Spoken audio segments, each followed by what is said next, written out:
Hi everyone, welcome to GoLocal Live and happy Valentine's Day. I'm GoLocal News Editor Kate Nagel. Would like to welcome back a familiar face in our news studio, GoLocal columnist Bob Robert After Whitcomb. my plastic surgery. Well, you look fabulous. Hello, Kate. Thanks for coming back. Thanks for joining us in the new year. Glorious new setting here. It is really a fantastic setting. It really is like the Today Show on Rockefeller Center. Well, that's where everything happens. We're going to have rioting tourists outside before you know it. One can only hope. No shortage of news to talk about today, especially what's going to be in your column this weekend. Let's talk a little bit about the story that GoLocal broke today in Newport. I love that, yeah. Fights in the art business. Well, you had a big piece on the Newport art scene. I did. So, what was it, a year or two ago? Big thing, and I think I talked to at least one of those people. And I tell you, the art world is filled with envy, mistrust, and revenge. Very entertaining. The close relationships that implode, and it's, yeah. well, we'll see what ends up happening from this lawsuit. Stuff. If you saw it on GoLocal, an award-winning artist who originally was from Newport was showing some works, brought it to another pop-up. The originally gallerist who had once had the works then produced some works that she said looked a little too similar to the works that she had shown. Plagiarism, whatever you want to call it, copying, charges of copying, mimicking, of what do you call it, appropriation. Appropriation. Immoral, unethical appropriation are rife in the art world. You hear it all the time. The funny thing about the art world, too, is most people don't make much money in it, some of the big dealers in New York.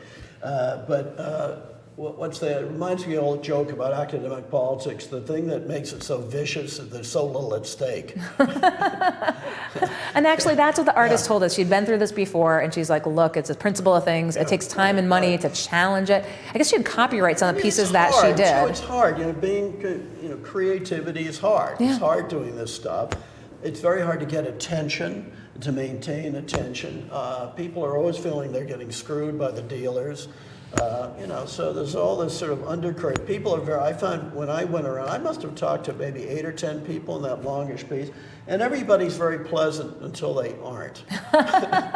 And things go south quickly. Well, we'll see what happens with this suit. But speaking of town battles, another one that GoLocal broke this week, Blue on the Water in East Greenwich, the new sound ordinance approved by the town council in November, they filed a suit in federal court and was like, you are damaging our constitutional right to do business. Right.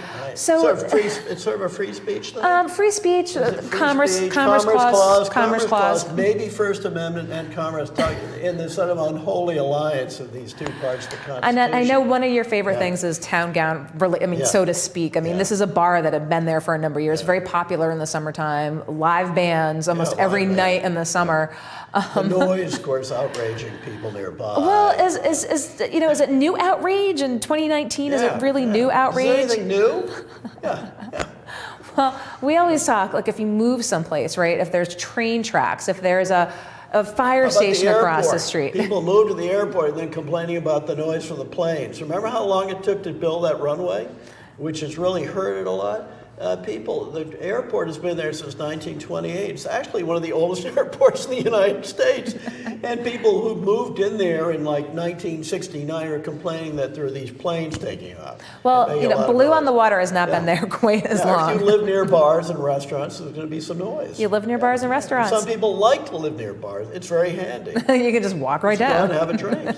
It's great. No, I love stories like that, even though I like the art one better.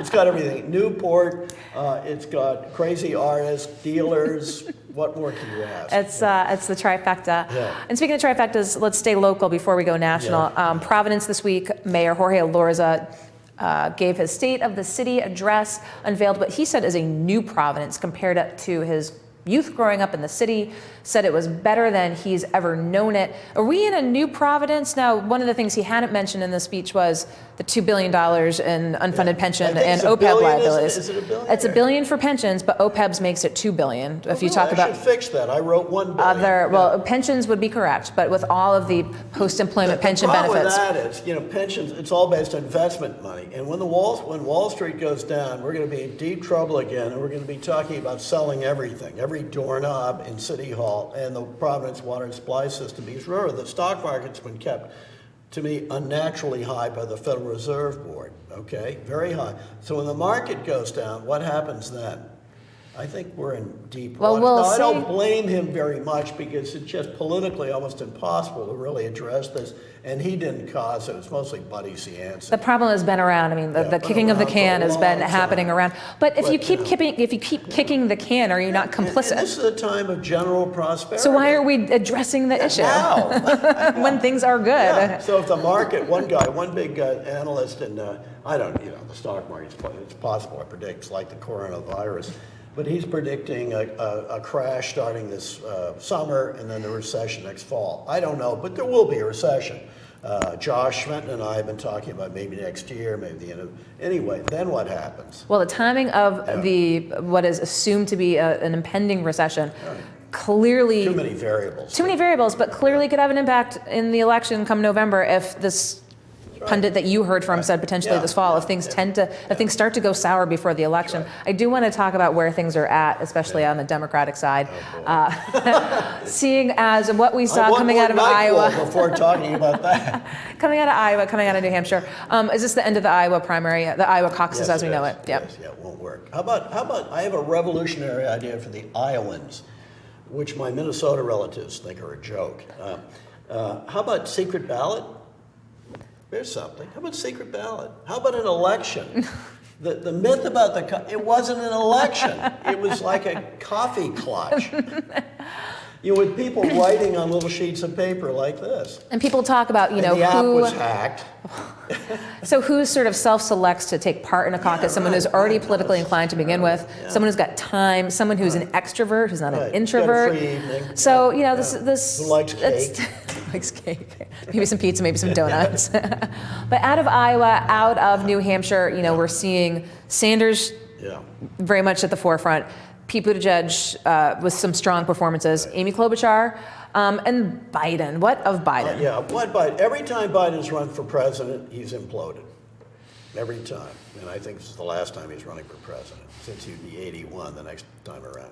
I think he's going away. By the way, if you add up the votes in the New Hampshire, still a majority, I believe a slight majority of the people were voted for moderates. You add them all up, Buttigieg and Amy Klobuchar, who certainly has a chance. Certainly very intelligent, very well put together, very, kind of middle of the road. Be one of these sort of Medicare if you want it, like Buttigieg, and very well experienced. She's got some baggage too from being a prosecutor in Hennepin County, which is Minneapolis. Very well, unflappable. Apparently her employees are terrified of her, as you probably read. Yes. Apparently she's like Ivan the Terrible. Who hasn't worked for a tough boss, though? Tough bosses demand excellence. That's right. John Chafee, very tough, famously tough. Josh will say that all the time about. He's right. I know people are terrified of him. And Bloomberg, I was going to say, with Bloomberg. Bloomberg is great allure, obviously, he piles of money, and he's very smart. His problem is having been mayor of New York, so he's got all this baggage. Like there was the new thing about redlining, kind of, sort of defending redlining, and then saying something like, well, we stopped redlining, that added to the crash, the real estate crash. Now, I don't know if that's true, but he was not averse to being interviewed. After all, he does own a big news service. And I think that and the stop and frisk, but he's got some protection on the stop and frisk because the year before, a year and a half ago, Trump gave a big speech in Chicago to a bunch of police chiefs, strongly endorsing stop and frisk. Well, he's got to deal with stop and frisk within the Democratic Party. He's not quite there to Trump yet. But that was the editorial GoLocal had written because, granted, it started under Giuliani, but the numbers were the highest under Bloomberg. That's right. And every year after he got out of office, did not apologize for that policy until he ran for president. Then he apologized. How big of an issue is it for him? I think it'll tend to fade. It's certainly going to hurt him in places with very large African American votes like South Carolina. I think it will tend to fade. I think the Democrats, including a lot of Democrats who might not even like him, would vote for him because they think he could win. A, he's clearly very smart and has an impressive life story. And B, the hundreds of millions of dollars, because he'll be able to outspend the Koch brothers and all these other fat cats who are giving money to Trump. But does his ability to spend, I mean, does his story, does his record, does his candidacy, he's not a cult of personality. He's 100% not Donald Trump. He's rather bland. He's not filling arenas of people chanting Mike Bloomberg, okay? That's right. So, he's not a very good demagogue. So does money overcome that? You've seen his ads? I think it could, because the funny thing ads are about pretty Trump, good. I think they're very slick, and he knows how to do social media. Yep. You know, again, he's in the media business. The money came from the data box, but I know a lot. I know 4 people who work for Bloomberg, so I know a little bit about this. He's not particularly charismatic. He can be funny, and he knows how to get under Trump's skin. He knows Trump very well as a fellow New Yorker. He knows how to get him, to irritate Trump. Remember Trump, whose approval rating's now the highest ever been, 49%. Having said that, 9 percentage points more people can't stand him. So if Bloomberg can adequately glom onto that with his unlimited funds, I think he could actually get the nomination. If, say, by, what are we, getting into late February, if by March, he does okay the next few weeks, and Super Tuesday and all that stuff. Well, that's what he's gunning for. He's clearly gunning for Super Tuesday. Gunning for that. I think you can see a lot of coalescing around him. Even with his baggage, will certainly hurt him with some of the key parts. So as we're here today, who is the Democratic nominee? Oh my. Klobuchar. Klobuchar, you heard it here first. Klobuchar, yeah.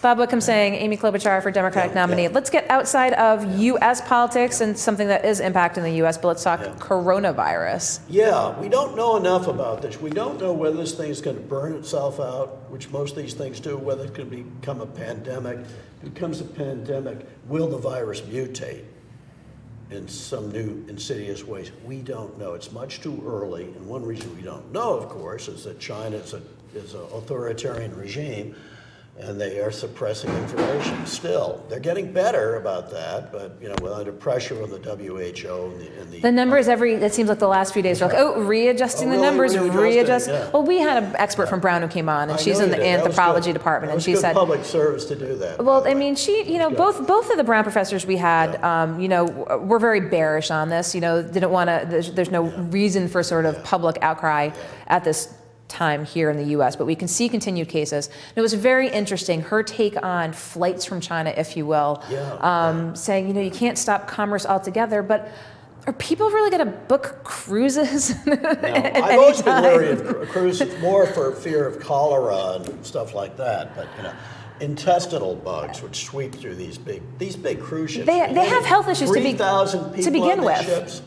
Yeah. So maybe I could see Viking River cruise. They're more expensive, but maybe a couple hundred people. But how many cruise ships have been, sequestering passengers, and somebody pops up and, oops, might have coronavirus. So but you don't know how it's going to mutate too as it spreads. Will it be dangerous? And